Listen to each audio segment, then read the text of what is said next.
Marley Goes to School by the #1 New York Times bestselling author John Grogan. Illustrated by Richard Cowdery. To my daughter Colleen, who helped me imagine this story.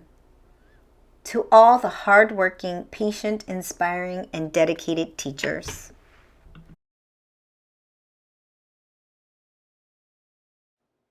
It was the first day of school, and Cassie laid out her back-to-school supplies.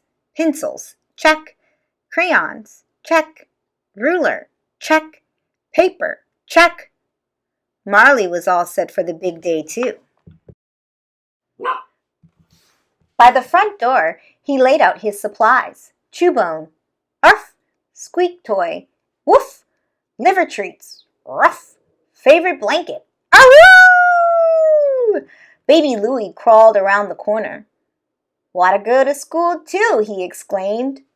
Mommy looked at Marley thumping his tail by the front door. "I don't think so, big guy," she said. "I definitely don't think so," added Daddy. "You silly dog," Cassie said, patting Marley on his big, blocky head. "School's for kids, not dogs."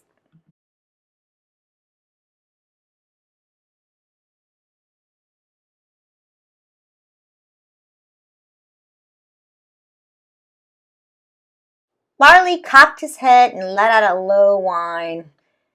Cassie was his best friend, and he was used to going everywhere she went. To the park, to the playground, to Grandma's house, even to bed. "Grab your backpack," Mommy called out. "We don't want to be late."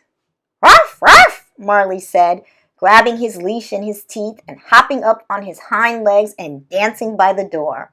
"Ruff, ruff, yourself," Mommy said. "You're going in the backyard where you can't get into trouble."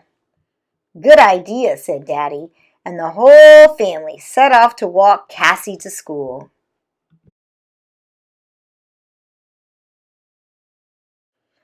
Marley did not stay in the backyard for long. He started to dig, and he dug and dug and dug, and the dirt flew up behind him until it formed a giant pile, a regular Mount McMarley. Up flew Mommy's marigolds, out flopped Daddy's daffodils. Away went Cassie's carrot patch. Soon he had cleared a nice, cozy tunnel under the backyard fence. With a wiggle and a waggle and a whip-whop of his tail, he belly-crawled to freedom.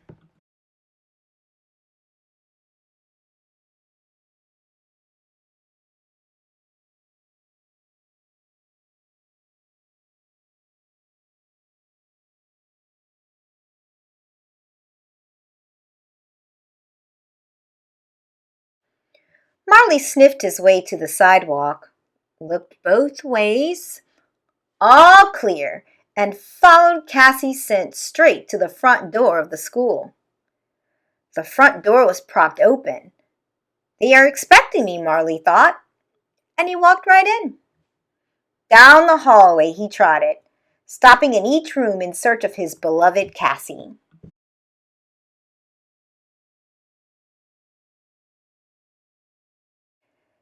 Marley tried the copy center.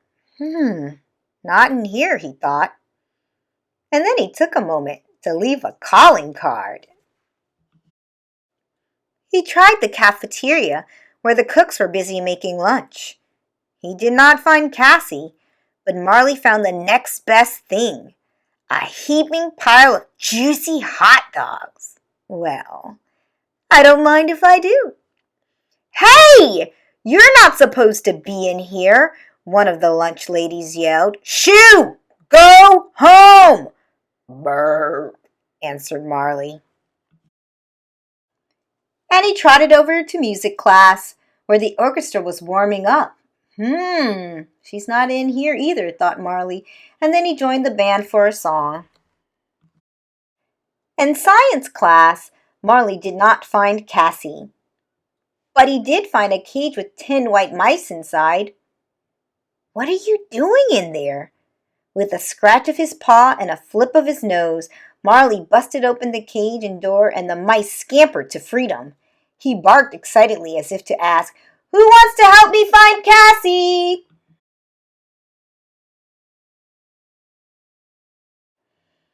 Marley followed the mice to the library, where the quiet didn't last long. "Mice!" screamed a little girl. "Big fat ones!" shouted a little boy.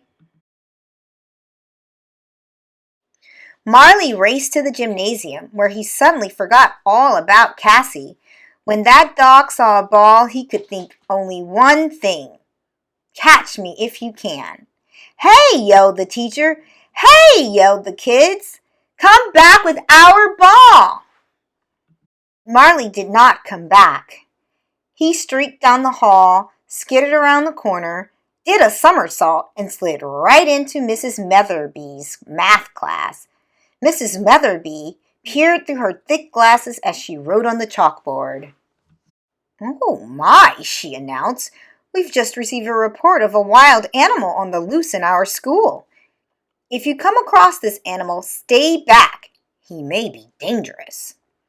"Yes, Mrs. Metherby," the student said. "Has anyone seen him?" "No, Mrs. Metherby," the student said. But they had seen him, and helped make sure that Mrs. Weatherby would not. When the bell rang, Marley's ears perked up. Outside he heard the happy shrieks of children playing.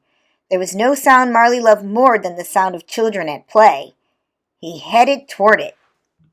"Not so fast, buddy boy." The voice came from behind him. Gulp. It was Principal Peabody. She seized Marley by the collar and read his tag. "Aha! Cassie's dog. I should have figured."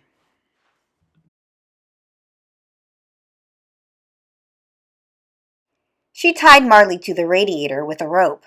"Face the corner," she said. "I'm calling your parents." But when Principal Peabody returned 2 minutes later, all she found was half a rope, wet with dog drool. "Drat," she said. "There he goes," shouted Vice Principal Tanner. "He's heading to the playground." "I'll head him off," cried the gym teacher. "I'm on his tail," declared Mrs. Betherby, shaking her fists. "Tackle him," screamed the lunch ladies. The grown-ups chased Marley across the playground. They chased him through the tunnel and over the tires, under the ropes. They chased him up the jungle gym and down the slide. They chased him past the swing set and around the teeter-totter. They chased him right into Cassie's arms. "Marley," Cassie shrieked with delight, "you did come to school." "Is that your dog?" Vice Principal Tanner asked. Cassie said. "He looks somewhat familiar." "There you are," Mommy and Daddy yelled. "Bad dog, Marley." "Ba-boo-boo waddy," Baby Louie said. Now, said Principal Peabody, "all's well that ends well." And Marley was so happy he jumped in the air and gave the principal a big, fat, sloppy kiss right on the lips.